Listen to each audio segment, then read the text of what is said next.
بسم اللہ الرحمن الرحیم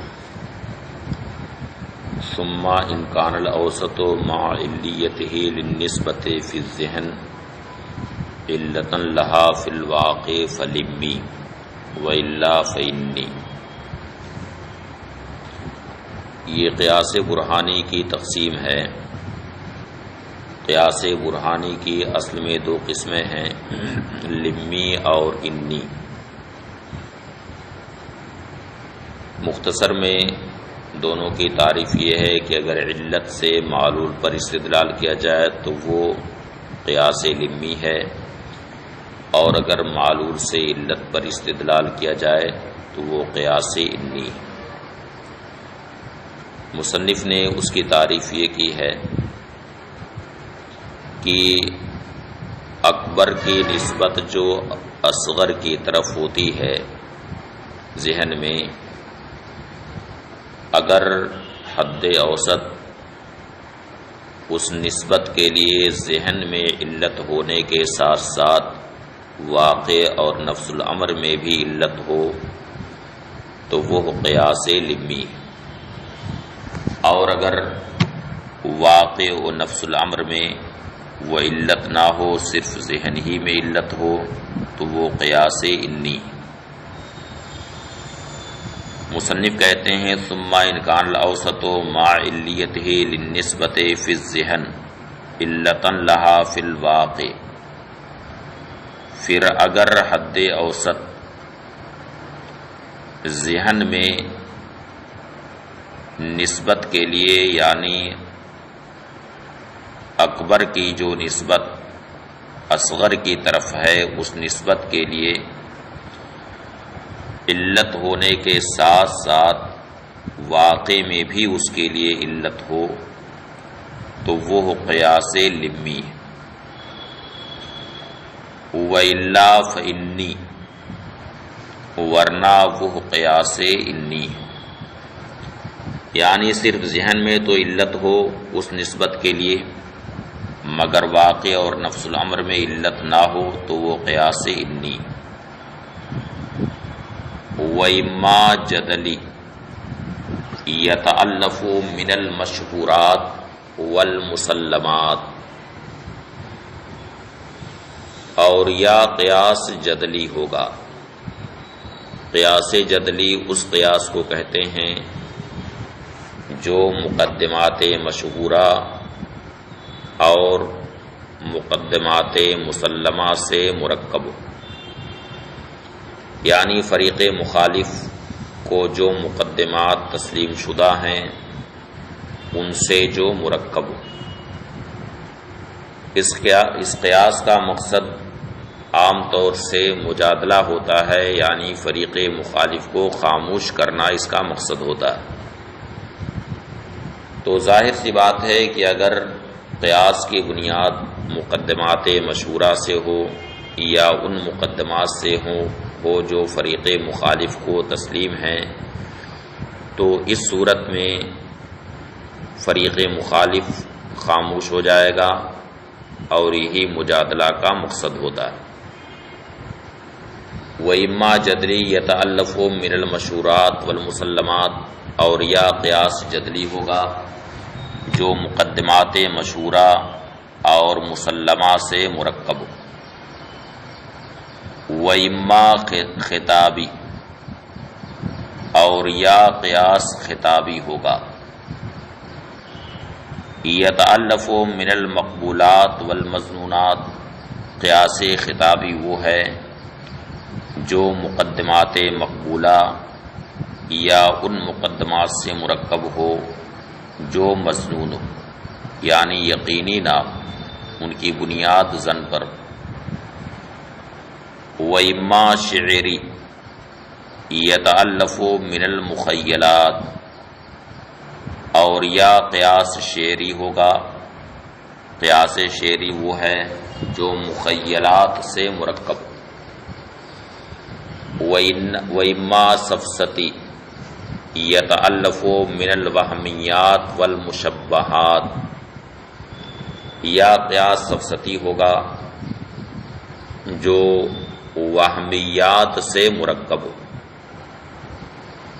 یا مشبہات سے یعنی ان قضایا کاذبہ سے مرکب ہو جو صادقہ کے مشابہ ہوں۔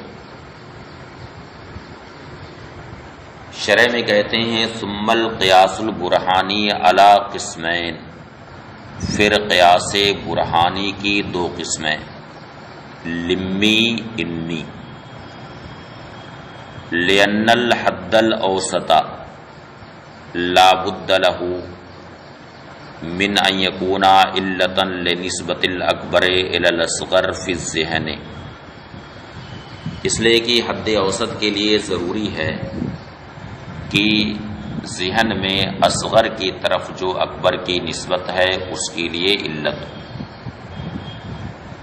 فَإِنْ كَانَ مَعَ كَوْنِهِ عِلَّةً لِلنِّسْبَةِ فِي الذِّهْنِ عِلَّةً لَهَا فِي الْوَاقِعِ، تو اگر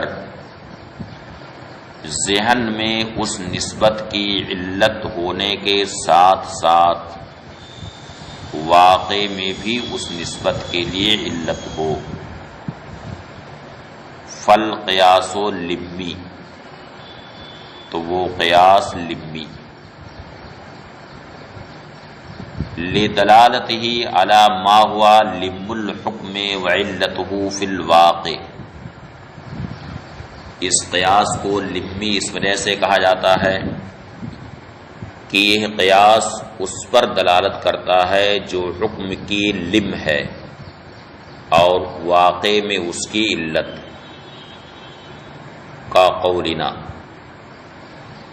زید متعفن الاخلاط وکل متعفن الاخلاط محموم فزید محموم، یعنی زید متعفن الاخلاط ہے، اس کے اخلاط یعنی سودا صفرا بلغم یہ جو اخلاط ہیں اس کے اخلاط میں تعفن ہے، اور ہر وہ جس کے اخلاط میں تعفن ہو اسے بخار آتا ہے، تو نتیجہ نکلا فزید محموم، لہذا زید محموم ہے یعنی بخار زدہ۔ تو یہاں پہ تعفن اخلاط یہ اصل میں بخار کی علت، اور بخار کی علت نہ صرف یہ کہ ذہن میں ہے بلکہ واقع اور نفس الامر میں بھی تعفن اخلاط یہ محموم ہونے کی علت ہے۔ تو یہاں نتیجہ میں زید محموم ہے، زید اصغر ہے اور محموم اکبر ہے، اکبر کی نسبت جو اصغر کی طرف ہوئی ہے، زید اصغر ہے اور محموم اکبر ہے، تو اکبر کی نسبت جو اصغر کی طرف ہوئی ہے، اس نسبت کی علت تعفن اخلاط کو قرار دیا گیا ہے، اور تعفن اخلاط جس طرح ذہن میں اس کے لیے علت ہے اسی طرح سے خارج اور نفس الامر میں بھی اس کے لیے علت ہے۔ فَإِنَّ الْحَدَّ الْأَوْسَطِ، اس لیے کہ حد اوسط یعنی متعفن الاخلاط ہونا، کما انہ علت لثبوت نسبت المحموم الی زید، جس طرح سے زید کی طرف محموم کی نسبت کے ثبوت کی وہ علت ہے، کذالک یعنی جس طرح سے ذہن میں زید کی طرف محموم کے نسبت کے ثبوت کی وہ علت ہے، کذالک علت لثبوت تلک النسبت فی الواقع ایضا، اسی طرح سے واقع اور نفس الامر میں بھی اس نسبت کے ثبوت کی وہ علت۔ وَإِنْ كَانَ الْحَدُّ الْأَوْسَطِ عِلَّةً لِلنِّسْبَةِ فِي الذِّهْنِ فقط، اور اگر حد اوسط صرف ذہن میں اس نسبت کی علت ہو، فَهُوَ بُرْحَانٌ إِنِّي، تو وہ برہان انی، یعنی صرف ذہن میں تو علت ہے مگر واقع اور نفس الامر میں وہ علت نہیں، واقع اور نفس الامر میں حد اوسط اس نسبت کے لیے علت نہیں، تو برہان انی ہے، لِأَنَّهُ لَا يُفِيدُ إِلَّا إِنِّيَّةَ الْحُكْمِ، اس لیے کہ اس سے صرف حکم کی نیت یعنی ذہن میں صرف اس کے تحقق کا اس سے افادہ ہوتا ہے، دون علیتہ فی الواقع، واقع میں اس کی علیت کا افادہ اس سے نہیں ہوتا۔ کا قولنا زید محموم وکل محموم متعفر الاخلاق، جیسے کہ ہم کہیں کہ زید محموم ہے اور ہر محموم زید بخار زدہ ہے اور ہر بخار زدہ متعفر الاخلاق ہوتا ہے، لہذا زید متعفر الاخلاق۔ تو یہاں پہ حد اوسط یعنی محموم ہونا، ذہن میں تو تعفن الاخلاق کے ثبوت کی علت ہے، مگر واقع اور نفس الامر میں وہ علت نہیں ہے، بلکہ واقع اور نفس الامر میں معاملہ اس کے برعکس ہے۔ واقعہ یہ ہے کہ تعفن اخلاق یہ خود حما کی علت ہے، یہ خود بخار کی علت ہے۔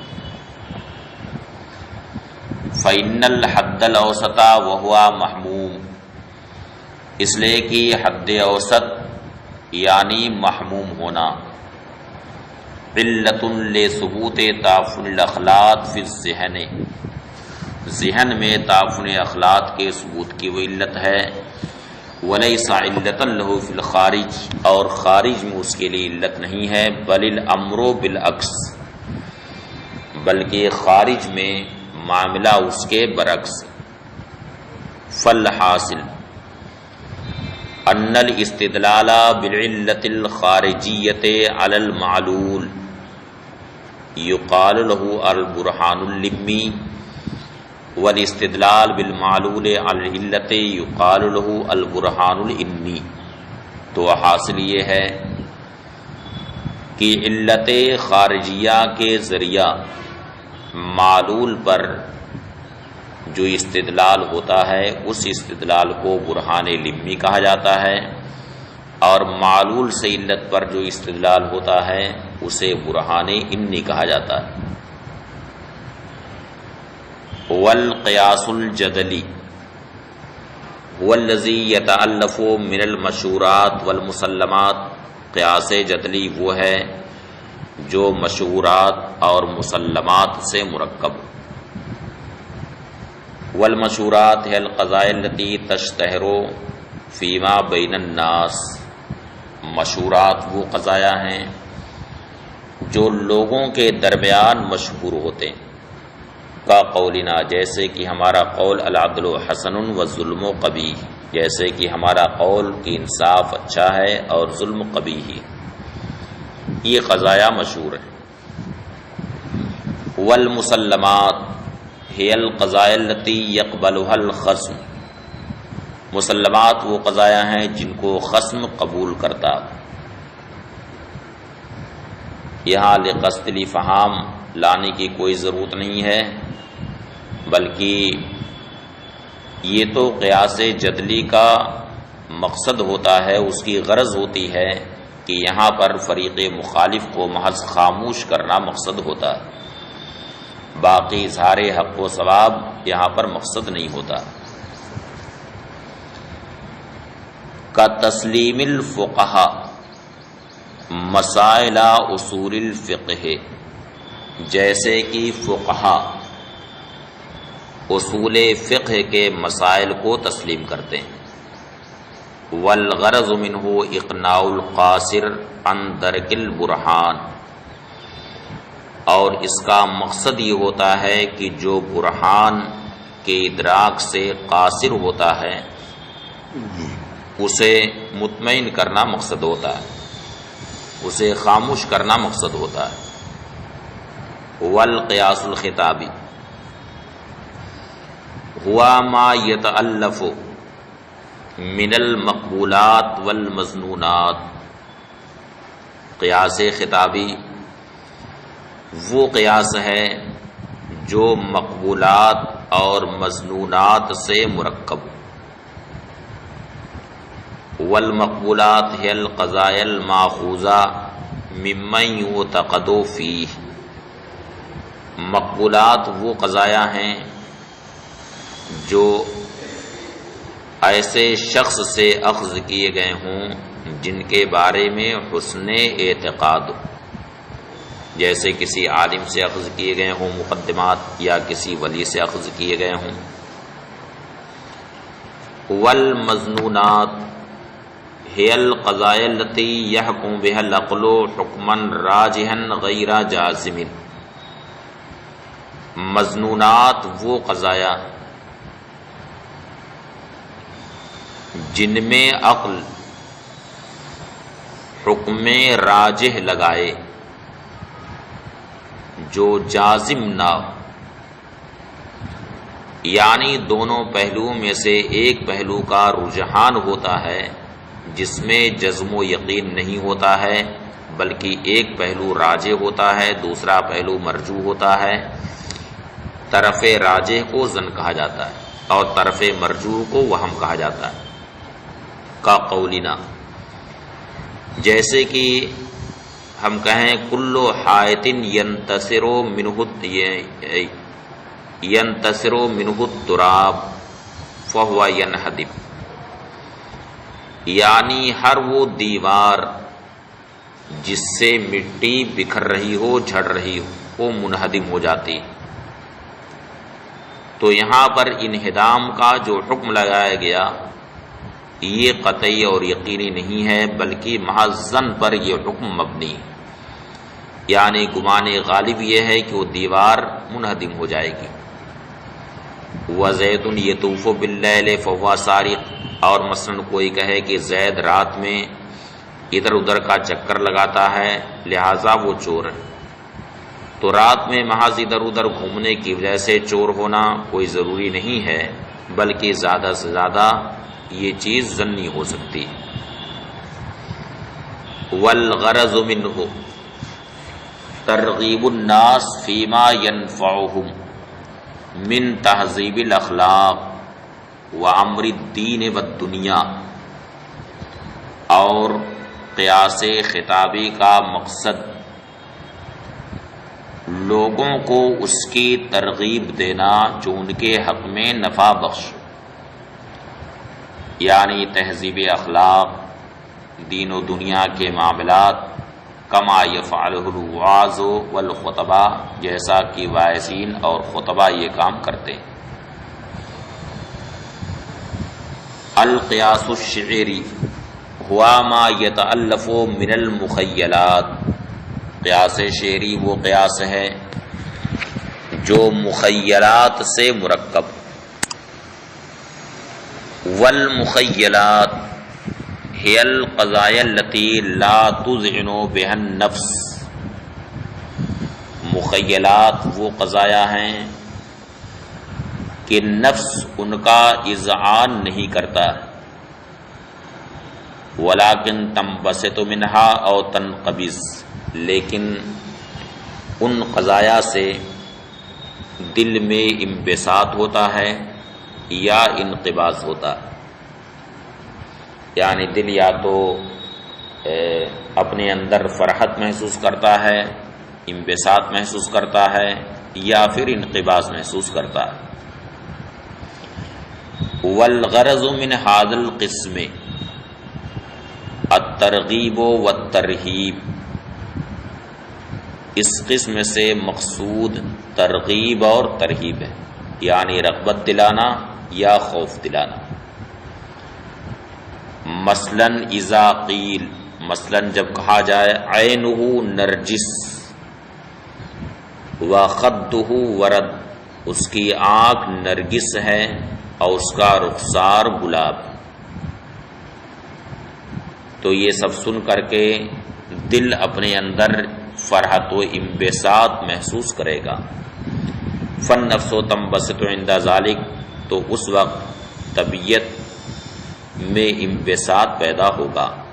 وَإِذَا قِيلَ، اور جب کہا جائے العسل مرۃ مقیہ، یعنی شہد کڑوا ہے، طے کیا ہوا ہے، انقبضت النفس، تو اس سے طبیعت میں انقباض پیدا ہوگا، وہ نفرت ناکلہ، اور اس کے کھانے سے نفرت پیدا ہوگی۔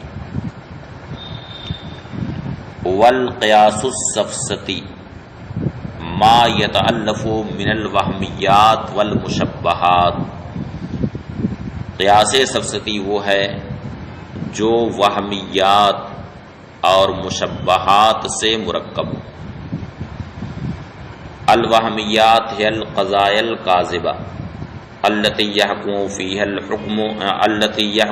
الوہم فی غیر المحسوسات۔ وہمیات وہ قضایا کاذبہ جن میں وہم غیر محسوسات میں حکم لگائے، جیسے کوئی کہے ھذا میت، یہ میت ہے، وکل میت جماد، اور ہر میت جماد ہے، فھذا جماد، تو یہ جماد۔ المشبہات ہی القضایا الکاذبہ الشبیہہ بالصادقہ۔ مشبہات وہ قضایا کاذبہ ہیں جو صادقہ کے مشابہ، اما من حیث الصورہ، یا تو صورت کی حیثیت سے، کا قولنا لصورت الفرس، مثلا ہم گھوڑے کی صورت کو دیکھ کر کے کہیں وہ صورت جو دیوار پر چھپی ہوئی ہو، دیوار پر منقش کی گئی ہو، انہا فرسن، یہ گھوڑا ہے، وکل فرس ساحل، اور ہر گھوڑا ساحل ہوتا ہے، تو نتیجہ نکلا کہ یہ صورت ساحل۔ وَإِمَّا مِنْ حَيْثُ الْمَعْنَى، اور یا معنی کے اعتبار سے مشابہت ہو، کا قولنا، جیسے کہ کوئی کہے کل انسان و فرس فہو انسان، یعنی ہر انسان و فرس انسان ہے، وکل انسان و فرس، اور ہر انسان و فرس وہ فرس ہے، تو نتیجہ نکلا کہ بعض انسان فرس۔ والغلط فیہ، اب اس میں غلطی کہاں پیدا ہوئی؟ تو کہتے ہیں والغلط فیہ ان موضوع المقدمتین لیسا بموجود، اس میں غلطی یہ ہے کہ دونوں مقدموں کا موضوع یہاں پر موجود نہیں۔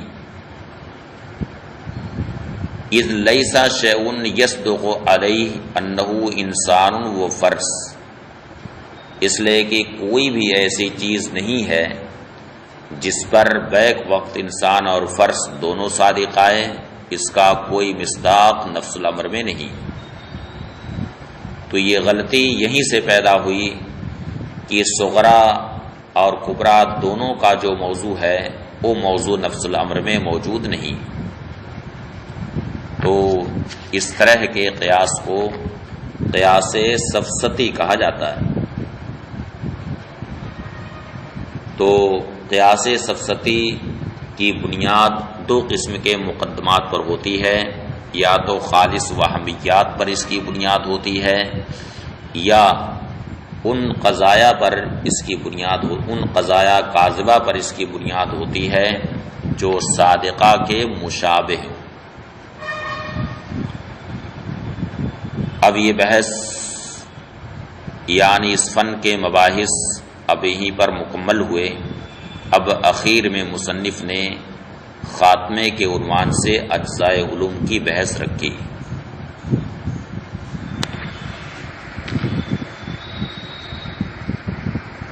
تو اب انشاءاللہ اب اگلے درس میں خاتمہ کا بیان کیا جائے گا۔